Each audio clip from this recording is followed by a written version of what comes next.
সাজিদ আল রাজি আপনি লিখেছেন, আল্লাহর কাছে জীবনের সমস্ত দোয়া কবুল হওয়ার জন্য আমি কি করতে পারি? দোয়া কবুলের জন্য প্রথম কাজ হলো আপনার হালাল উপার্জন থাকা। দ্বিতীয় শর্ত হলো নবী সাল্লাল্লাহু আলাইহি ওয়াসাল্লামের প্রতি দুরূদ পাঠ করে আপনি দোয়া করবেন, সেই দোয়া কবুল হওয়ার সম্ভাবনা অনেক বেশি। তৃতীয় হলো দোয়া কবুলের জন্য অস্থির হবেন না। দোয়া কবুল হওয়া মানে আপনি যা চেয়েছেন তা পেয়ে গেছেন এটা নয়। অনেক সময় আপনি যা চেয়েছেন সেটা পাওয়ার মধ্যে আপনার অকল্যাণ আছে, আল্লাহ তাআলা সেটা না দিয়ে আপনার জন্য কল্যাণ রাখেন এবং এর বিনিময়ে আপনাকে অন্য কিছু দেন, সওয়াব দেন, সেটাও কিন্তু এক ধরনের দোয়া কবুল। বিধায় এ ধরনের অস্থিরতা এবং ব্যাকুলতা এটা আমাদের মধ্যে থাকা উচিত নয়। নবী আলাইহিস সালাম বলেছেন যে দোয়া বান্দার কবুল হয় মালাম ইয়াস্তাজিল, যদি সে তাড়াহুড়ো না করে। তাড়াহুড়ো করা মানে হলো দোয়া করলাম হচ্ছে না কেন, কাঙ্ক্ষিতটা পাওয়াটাই মনে করি আমরা দোয়া কবুল হওয়া। এই দৃষ্টিভঙ্গি থেকে আমাদেরকে বেরিয়ে আসতে হবে।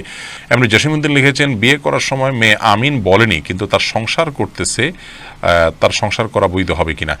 মেয়ে যদি হেসে দেয় অথবা সম্মতি আছে এটা কোনোভাবে প্রকাশ করে বা কোনোভাবে বলে হ্যাঁ হুঁ কিছু একটা বলে সম্মতি প্রকাশ করে, তাতে বিবাহ হয়ে গেছে।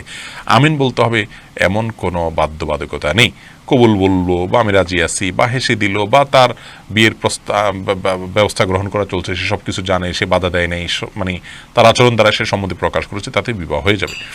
এমনি রুহাইনুল আমিন আপনি লিখেছেন, দুধ ভাই বোনের বিয়ে হয়ে গেলে করণীয় কি? এটা ভেঙে ফেলতে হবে, এটা সঠিক নয়, বিবাহ বিশুদ্ধ হয়নি। এমনি শাকিল ইসলাম লিখেছেন, টিস্যু বা ঢিলা ব্যবহার না করলে নামাজ পড়লে হবে কিনা একটু জানাবেন। আপনি যদি পবিত্রতা অর্জন করেন পানি দিয়ে এবং ভালোভাবে করেন, আপনি নিশ্চিত হন যে আর পেশাব বের হয়নি, তাহলে সেক্ষেত্রে আপনার নামাজ হয়ে যাবে। আপনার পবিত্রতাটা নিশ্চিত করাটা হলো মূল বিষয়।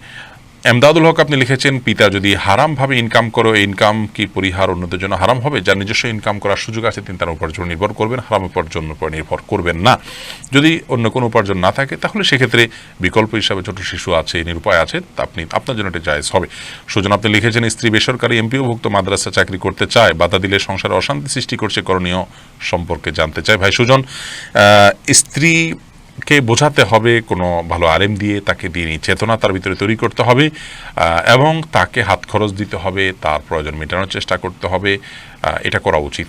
এবং এর বাইরে তাকে স্বামী হিসাবে স্ত্রীর কাছ থেকে নিজের কাঙ্ক্ষিত বিষয়টি আদায় করে নেওয়ার জন্য যে স্বামী স্ত্রী সুলভ যে আবদার আছে, সে আবদারগুলোকে সে আবদার আপনি করতে পারেন এবং সেই জন্য যা যা করণীয় সেগুলো করতে পারেন। কিন্তু তাই বলে আপনার এটা নিয়ে যেন বিবাহ বিচ্ছেদের দিকে না যায়, এবং তিনি যদি সত্যি পয়সার জন্য অভাবী হয়ে থাকেন তা সে অভাব আপনি পূরণ করার চেষ্টা করবেন এবং এর মাধ্যমে তাকে বিরত করাবেন এবং অন্য কাউকে দিয়ে বোঝাবেন, যাকে দিয়ে বোঝানো সম্ভব হয় তাকে দিয়ে বোঝাবেন।